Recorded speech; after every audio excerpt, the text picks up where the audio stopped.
ऐसा दिन लोकतंत्र में कभी कभार ही आता है। मुझे याद है 1977 की मार्च का वो दिन, जब हजारों लोगों के हुजूम के बीच में खड़े हुए 14 साल के मुझ जैसे बच्चे ने महसूस किया था वो बिजली जो कौंध गई थी लोगों के बीच।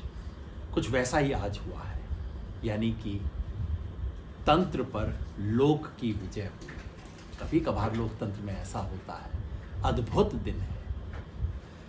10 साल के झूठ और नफरत के राज के बाद इस देश की जनता ने तंत्र से कहा कि लोक बड़ा है तंत्र से, और इस देश ने जनादेश दिया। जनादेश एनडीए के खिलाफ, जनादेश बीजेपी के खिलाफ, जनादेश प्रधानमंत्री नरेंद्र मोदी के खिलाफ। मैं बहुत दिन से कह रहा हूं कि अगर बीजेपी को 300 से एक भी सीट कमाती है तो ये बीजेपी के खिलाफ एक नैतिक आदेश होगा, नैतिक हार होगी। 272 से एक सीट कमाती है तो बीजेपी की राजनीतिक हार होगी, और अगर 250 से सीट कमाती है तो ये प्रधानमंत्री नरेंद्र मोदी की व्यक्तिगत हार होगी। और आज ये सब हुआ जो मैंने अनुमान लगाया था, ब्रॉडली यही कहा था, और वैसा ही हुआ।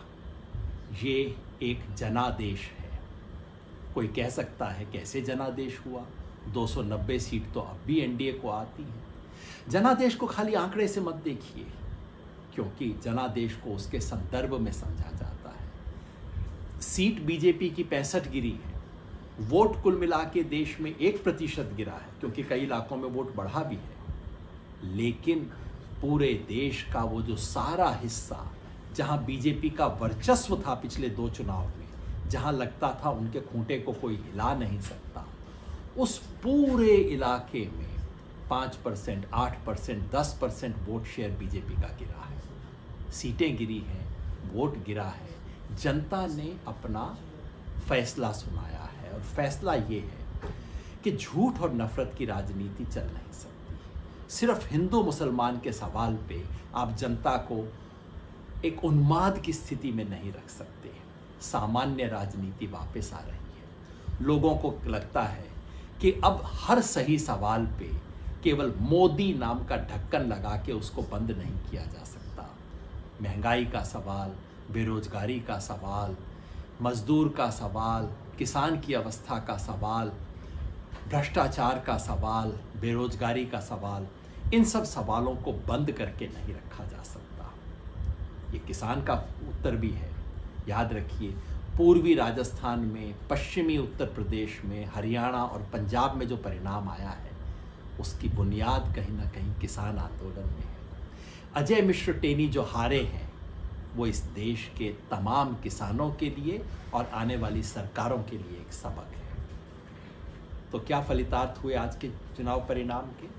मेरे विचार से ये सबक है सत्ताधारियों के लिए, जनता को उल्लू मत समझो। ये जो पब्लिक है सब जानती है। और विपक्ष के लिए कि अभी से ये मत समझ लो कि जीत गए। बहुत लंबा रास्ता है जो तय करना अभी बाकी है। कौन बनेगा प्रधानमंत्री सबसे बड़ा खेल नहीं है, वो होगा। और वो खेल होने में क्या क्या सूटकेस का इस्तेमाल होगा, कौन कौन से जेट प्राइवेट आएंगे, वो सब खेल दिल्ली का खेल है। उस पर ध्यान मत दीजिए। इससे ज़्यादा बड़ा और गहरा खेल है कौन बनेगा प्रधानमंत्री नहीं, क्या बनेगा इस देश का। और उसके लिए आज कुछ बड़े संकेत हैं। पहला, इस देश के संविधान से छेड़खानी करने की हिम्मत नहीं होगी, चाहे जो मर्जी सरकार बनाए। किसानों से पंगा लेने से पहले कोई भी प्रधानमंत्री सोचेगा अगली बार। इस देश की लोकतांत्रिक संस्थाओं का गला खुलेगा। संसद में कुछ बहस हुआ करेगी, मीडिया का गला खुलेगा, कुछ आवाजें बाहर आएंगी। न्यायपालिका को भी कानून की इबारत जो धुंधली सी दिखाई देने लगी थी, शायद कुछ कुछ साफ दिखाई देने लग जाए। देश की तमाम संस्थाएं दुरुस्त हो जाए, ऐसा तो नहीं होगा, लेकिन हो सकता है संविधान की दिशा में 1-2 डिग्री झुकना शुरू कर दें। ये लोकतंत्र के लिए शुभ संकेत है। विपक्ष की आवाज उठेगी, लेकिन संसद से ज्यादा सड़क के लिए सुंदर संकेत है। ये जो आंदोलन जीवी होते हैं ना, जिन आंदोलन जीवियों ने इस देश को आज़ादी हासिल करवाई थी, जिन आंदोलन जीवियों की वजह से ये देश आज भी जिंदा है, लोकतंत्र है, उन आंदोलन जीवियों की अगली बार जब मुट्ठी उठेगी तो कसी हुई होगी, उसमें एक विश्वास होगा, उसमें एक आधार होगा। और ये लोकतंत्र के लिए सबसे सुंदर खबर है। लोकतंत्र बचता है कुर्सी पे लगे मखमल की वजह से नहीं। लोकतंत्र अगर बचता है तो ये उठी हुई मुट्ठी, संघर्ष प्रतिरोध की मुट्ठी की वजह से। आज उसे याद करने का दिन है। आज इस बात को याद करने का दिन है कि इस देश का लोकतंत्र जिंदा है। 70 साल से इस देश की जनता को लोकतंत्र का चस्का लग गया है, छोड़ेंगे नहीं जल्दी से।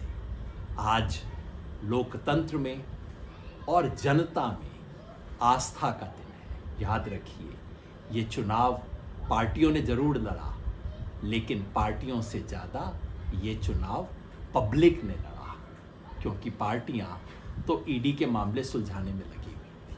पार्टियों को ये तो पता नहीं था कि कल उनका उम्मीदवार कौन उठा के ले जाएगा, किसका नामांकन पत्र खारिज हो जाएगा, किसके यहाँ छापा पड़ जाएगा। ऐसी विषम स्थिति में भी पब्लिक खड़ी हुई। मैं बार बार एक बात कहता हूँ, जब भी रिपब्लिक पे खतरा होता है तो उसको जुडिशरी नहीं बचाती, कोर्ट कचहरी नहीं बचाते, संसद नहीं बचाती। रिपब्लिक को बचाने का काम अंततः पब्लिक को करना पड़ता है।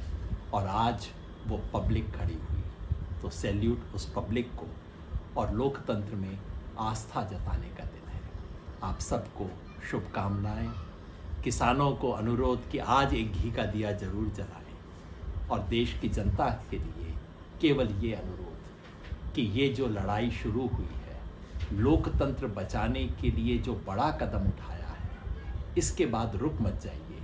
बहुत लंबी लड़ाई है संविधान बचाने की, लोकतंत्र बचाने की, इस देश के स्वधर्म को बचाने की। हम सब लोग मिल के लड़ेंगे। वो सांस्कृतिक लड़ाई है, वैचारिक लड़ाई है, राजनीतिक लड़ाई है, लेकिन उस लड़ाई की आज शुरुआत हो गई है। शुभकामनाएं।